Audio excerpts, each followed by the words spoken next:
Hello everyone and welcome to Drifting Vigils. My name is Phil. This is gonna be my new channel. I've tried to make some YouTube channels in the past as a kiddo and it's always something I've wanted to do and just never got around to doing it, and certainly not consistently. So here I am now. Was playing Stardew Valley, the video game, with my little brother cousin. Did that for a while and was making some chicken legs for dinner, even though it's 6 a.m. Well, this is the end of my day now. I recently started working overnights, but before that, I was doing work from home remotely for a while, and they basically left me the webcam and the headset, and they're like, "We don't want it back." So here I am.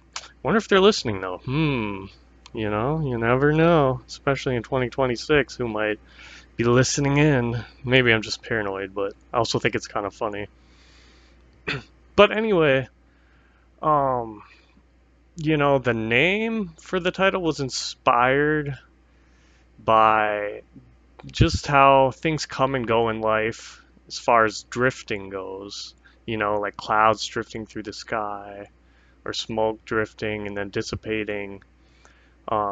Just kind of the fleeting and transitory nature of life. So I wanted that theme. And then the vigil, it's like now I'm on these overnights, and it's kind of like a vigil, you're just keeping watch. I also feel like it's a holy time and a time for reflection and for honoring the universe, spirit of God, or whatever you want to call that. But and just trying to be present.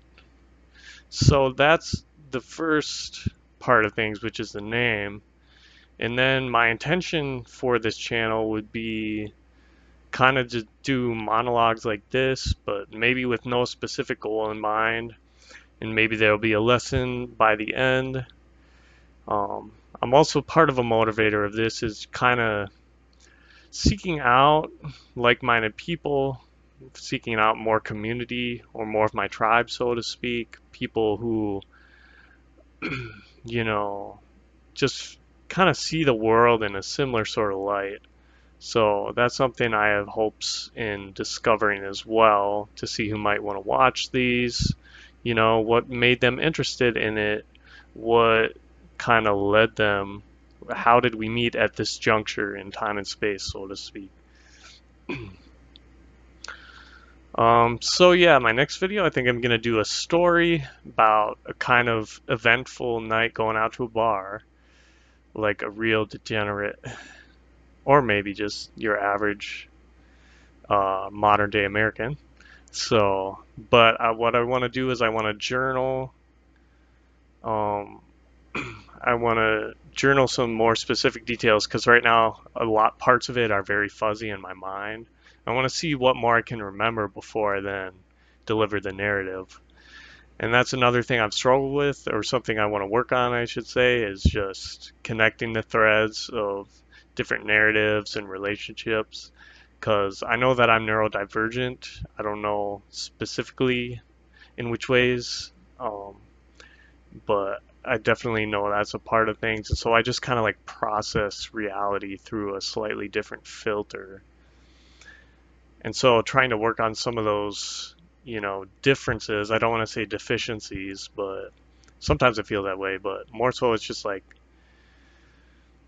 the way I talk, I kind of like to just jump around to different topics. It doesn't always have a golden thread that runs through everything. So yeah.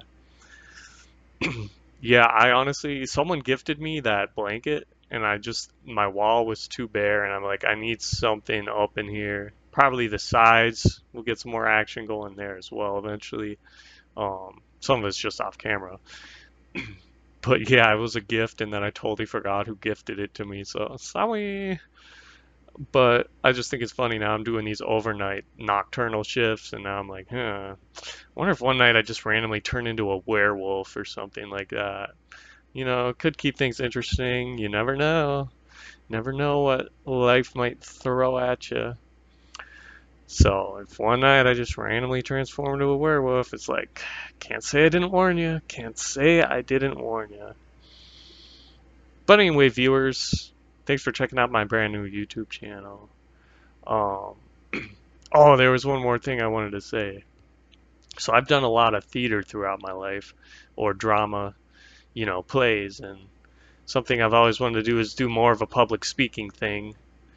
So it's really interesting and fun to do something like this, because even though I've been on a stage in not much more than tidy whities, which a lot of people would find to be, embarrassing or revealing, it really wasn't for me because I was already used to performing. So what's more difficult for me is just to kind of just be a human being without performing, and just to be unfiltered in a certain sense, to be authentic, and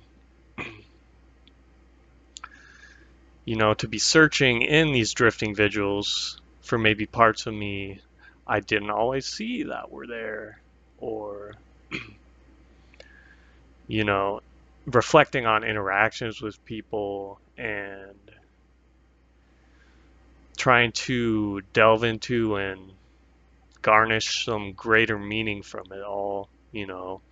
What does it mean to me, or maybe what does it mean to someone else, and hearing your guys' perspective to get a whole other viewpoint on it. So yeah, been talking for about 6 minutes, and it's almost 7 a.m. now, quarter to 7, uh, which means bedtime is fast and soon approaching. So if you want to subscribe. I don't think there's going to be too much of that action yet, but you know, something I was going to do, and here I am doing it. I didn't back out. I said no fucking excuses. We're just gonna put this shit out there, and if someone enjoys it, yeah. So stay tuned for the next one. I'm gonna try to hopefully be consistent with this, because there's a part of me that really wants to, and like I said, I have no excuses. It's not hard. Any idea that it's hard is just me making it up in my mind. So yeah, let's fucking do this, team. Let's go. All right. Love and blessings, y'all. Bye bye. Thanks for watching.